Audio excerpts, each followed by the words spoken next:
Olá pessoal, tudo bem? Abordaremos hoje o último teórico dos clássicos da sociologia, que é o Max Weber, né? Um teórico alemão que nasce no ano de 1864 e vive até 1920. O Weber vai desenvolver trabalhos no campo da história, da ciência política, da economia política e da sociologia, entre outras áreas. E o Weber ele vai desenvolver uma interpretação da realidade social diferente dos autores que nós estudamos até agora, que é o Durkheim e o Marx. Na perspectiva do Weber, ele vai entender a realidade social como o resultado de uma multiplicidade de causas. E por ser resultado de uma multiplicidade de causas, ele vai entender que a realidade social ela é infinitamente complexa. Devido a essa complexidade da realidade social, não seria possível a uma única teoria apreender todos os aspectos da realidade social.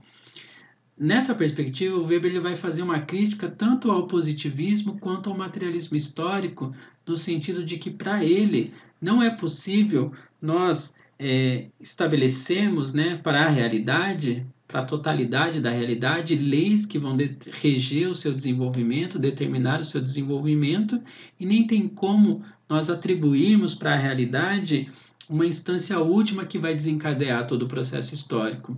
Lembrando que para o positivismo, né, o processo de desenvolvimento histórico ele faz com que todas as sociedades, toda a humanidade, ela passe pelos mesmos estágios de um processo único de desenvolvimento. E na perspectiva do materialismo histórico dialético, os indivíduos interagindo entre si para satisfazer as suas necessidades materiais de existência é que vão desencadear todo o processo histórico. Então, na perspectiva do Weber, não tem como a gente estabelecer esses elementos mais amplos que são determinantes no processo de desenvolvimento histórico. Na perspectiva weberiana, a gente tem que entender cada realidade social, a gente tem que entender cada sociedade no seu período histórico a partir dos elementos que compõem essa própria sociedade. Nesse sentido, então, é necessário para a gente. E assim. E outro aspecto importante é o fato de que, devido à complexidade da realidade, não há como a gente entender ela na sua totalidade. Portanto, se faz necessário que nós recortemos uma parte dessa realidade, um fenômeno dessa realidade, e a partir do estudo desse fenômeno a gente tente compreender qual que é o papel que esse fenômeno ele exerce para a constituição dessa totalidade. Nesse sentido, é importante levar em consideração também a subjetividade do pesquisador. O interesse do pesquisador, na perspectiva do Weber, ela condiciona o fenômeno social. Nós podemos pegar um mesmo fenômeno social, como exemplo, o Estado. O Estado, ele vai ser analisado, ele não é algo exterior ao indivíduo no sentido do qual o positivismo pensa, né? Essa objetividade, algo que existe fora do indivíduo. Dentro da sociologia weberiana, o Estado nada mais é do que resultado das relações dos próprios indivíduos. E isso também influencia na análise do pesquisador. Por quê? Porque, por exemplo, se um cientista político vai analisar o fenômeno que é o Estado, existem elementos subjetivos que dizem respeito aos seus interesses pessoais que vão influenciar a forma como esse cientista, no caso, vai analisar o Estado. A ciência política está preocupada com um aspecto relacionado ao poder. Então, um cientista político, ao analisar um Estado, ele vai tentar entender as relações de poder que envolvem esse Estado, como que se dão a distribuição do poder dentro das estruturas do Estado, quais são as instituições que compõem esse Estado que exercem o poder. Então, isso vai ser determinado por essa subjetividade do analista. Assim como, se um economista for analisar esse mesmo Estado, a preocupação dele vai se dar também a partir do seu campo de interesse, a partir da sua própria subjetividade. Então, o economista ele vai estar preocupado com as grandezas econômicas, com a questão da taxa de juros, com a questão da balança comercial, como que a legislação ela vai interferir na economia, como que a economia ela vai interferir na legislação. Então, a gente está analisando aqui o mesmo fenômeno, que no caso é o Estado, mas a partir de perspectivas diferentes. Então, o Weber parte da noção de que o método que a gente tem que utilizar para analisar a própria realidade seria justamente a construção de tipos ideais. E a construção do tipo ideal, então, ela está relacionada à subjetividade daquele que se dedica a entender esse fenômeno, a entender essa parte da realidade social. Então, o que é um tipo ideal na perspectiva weberiana? Para ele, o tipo ideal é um modelo teórico abstrato que nos permite observar a realidade. Na verdade, o tipo ideal ele extrapola a própria realidade. O tipo ideal é, portanto, um modelo, uma abstração da realidade, que vai servir como um ponto de referência para a gente comparar com a própria realidade. Então, na constituição do tipo ideal, a gente acentua certos aspectos de um fenômeno e, dessa maneira, a gente consegue reduzir a complexidade do fenômeno e possibilitar a explicação dele. O cientista político, por exemplo, ao analisar o Estado, na sua construção do tipo ideal, ele vai analisar o Estado não a partir de todos os elementos que constituem esse Estado, mas ele vai analisar o Estado a partir de alguns elementos específicos do Estado que estão no seu campo de interesse, que são, no caso, as relações de poder. O economista, ao criar o tipo ideal para analisar o próprio Estado, ele vai acentuar os elementos que dizem respeito aos aspectos econômicos que envolvem esse Estado. Então, como a realidade social ou os fenômenos sociais são resultados de uma multiplicidade de causas, a gente não, na perspectiva weberiana, não há como nós compreendermos a totalidade dessas causas. É, portanto, necessário a gente recortar essa própria realidade, ou seja, pegar elementos específicos dessa realidade, acentuá-los, criar um todo coerente que não existe na realidade em si, mas que esse todo coerente ele vai servir como um instrumento, como um parâmetro de comparação com a própria realidade.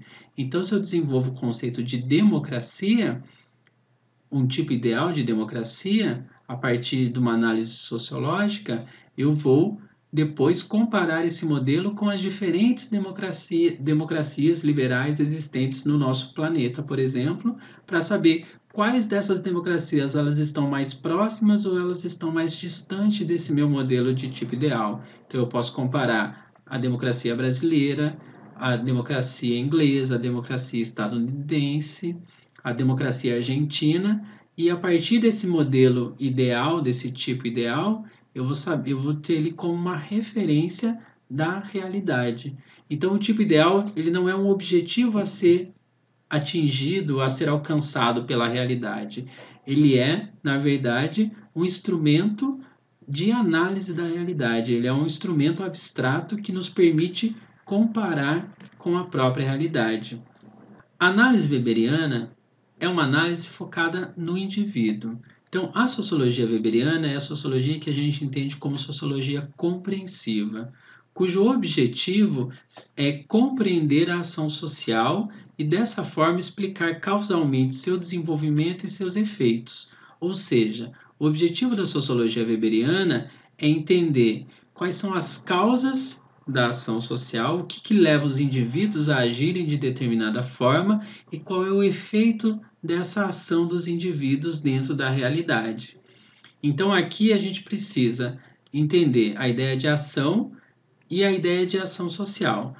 O que é a ação? Seria todo comportamento humano em que os agentes ou o agente atribuem um sentido subjetivo a essa ação, ou seja, um sentido pretendido, aquela ação que a gente realiza com um objetivo.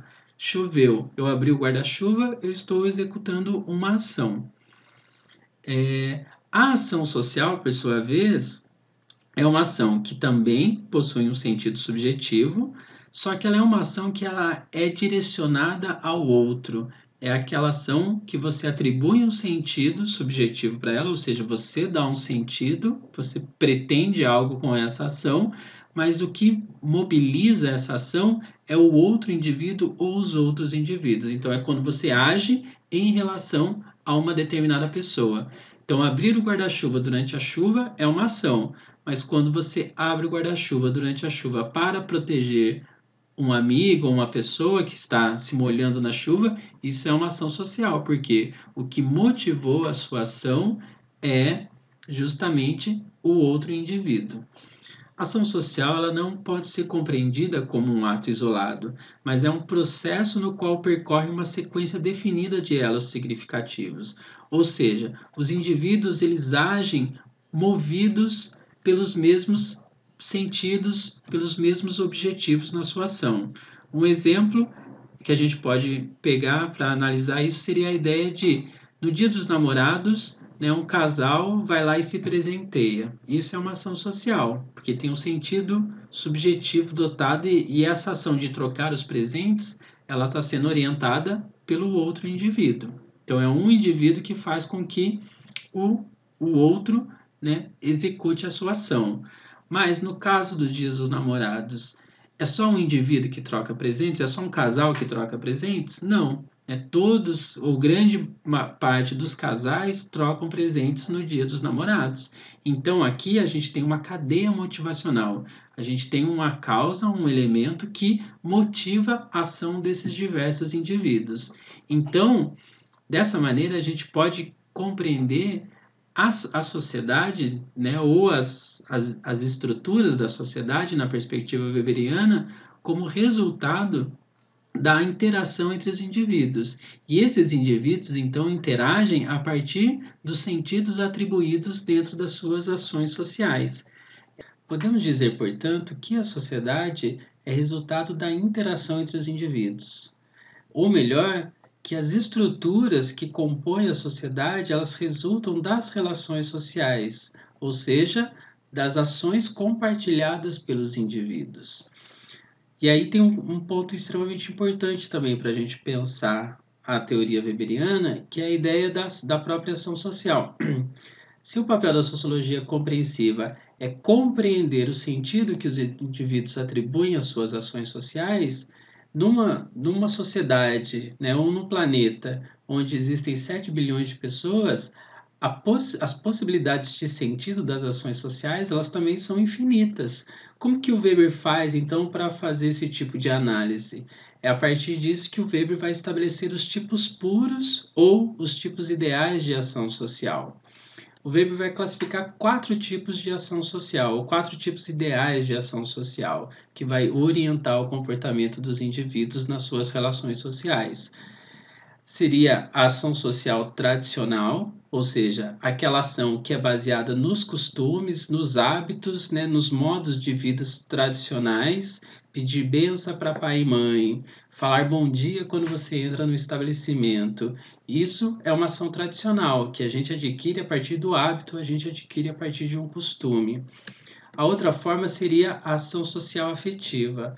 A ação afetiva são as ações que são determinadas pelos afetos, pelas emoções, né? Como a vingança, o ódio, o amor, que a partir desses sentimentos a gente passa a orientar o nosso comportamento. Então, essa seria uma ação social afetiva, na qual a gente orienta os nossos comportamentos através do afeto, através das emoções. E o Weber vai classificar também as ações sociais racionais. Então, aqui nós temos a ação social racional com relação a valores, que é uma ação refletida, ou seja, né, o indivíduo ele racionaliza o processo dessa ação, e essa ação racional com relação a valores, o que orienta a ação, o que motiva a ação, são os valores presentes na própria ação e não o objetivo ou final a ser atingido pela ação. No caso onde o que move a ação são os valores éticos, os valores estéticos ou os valores religiosos presentes na ação.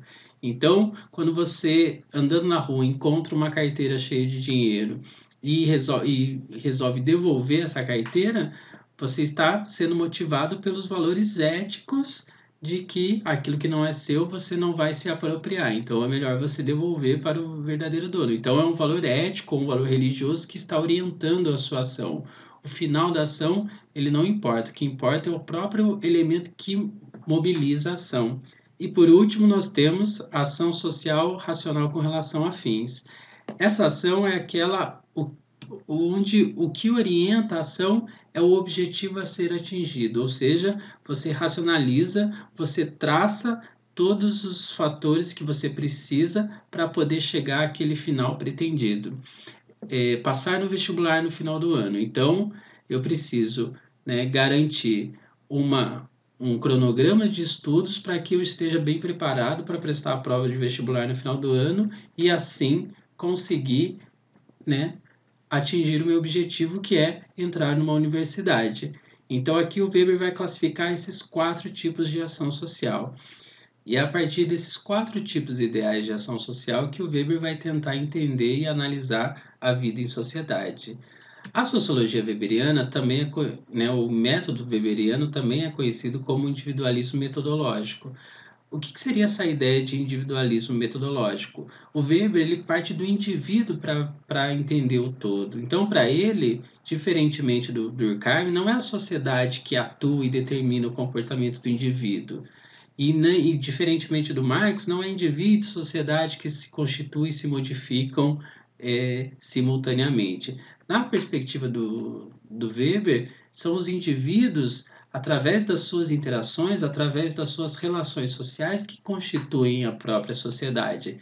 Então, a ideia do individualismo metodológico seria, né, é uma forma de você explicar as estruturas sociais através das práticas coletivas que originam essas próprias estruturas sociais. Então, aqui, nessa lógica, segundo a perspectiva weberiana, é na ação dos indivíduos que observamos, em última instância, a configuração da própria realidade. Então, por quê? Porque para ele, aquilo que é universal, ela se reflete no indivíduo. Só que ela não se reflete do indivíduo como uma forma de coação, como entendia o Durkheim, né, analisando a partir de uma ideia de coerção. Então, a sociedade ela se impõe sobre o indivíduo e faz com que o indivíduo haja de determinada maneira. Na perspectiva do Weber, não. Esse caráter universal da sociedade que está refletido no indivíduo, na verdade, seria um conjunto de interesses e fatores que vão impulsionar a ação dos indivíduos. É quando os indivíduos passam a compartilhar desses mesmos valores e, a partir disso, eles impulsionam, eles agem, né, a partir dos mesmos sentidos. Um bom exemplo para a gente entender essa ideia do individualismo metodológico é recorrendo ao próprio Weber quando ele vai estudar a ética protestante e o espírito do capitalismo. Então, qual que é a perspectiva, qual que é a lógica do Weber ao fazer esse tipo de análise? Então, o objetivo do Weber é reconstruir, no primeiro momento, a lógica interna da ação do puritano. Como que a crença na predestinação pode acarretar todo um investimento de energia na atividade profissional? O que o protestantismo ele faz? Ele reinterpreta a ideia do trabalho rompendo com a Igreja Católica da Idade Média. Isso faz com que o protestante, principalmente o protestante calvinista, que é quem o Weber está analisando, ele invista todas as suas energias no trabalho. E aí nós temos outro elemento, que é o fato de como explicar essa ação, que é uma ação racional com relação a valores religiosos, no caso, ela transformou, pelo menos numa parte, maciçamente as instituições da vida coletiva que modificaram a formação da economia capitalista. Então, o que o Weber está tentando fazer nessa análise? Ele está querendo demonstrar como que os protestantes, né, como que o trabalho dos protestantes, motivados pela ideia da predestinação, elas influenciaram na constituição do capitalismo moderno. E aqui o Weber não está falando que o capitalismo moderno é resultado do protestantismo, mas que uma das causas que proporcionaram o surgimento desse capitalismo moderno foi justamente essa ética protestante do trabalho. Então é isso, a primeira parte da nossa análise do Max Weber. E aí na próxima aula a gente vai continuar discutindo Weber e a ideia da racionalidade nas ciências sociais. Obrigado, gente. Até mais.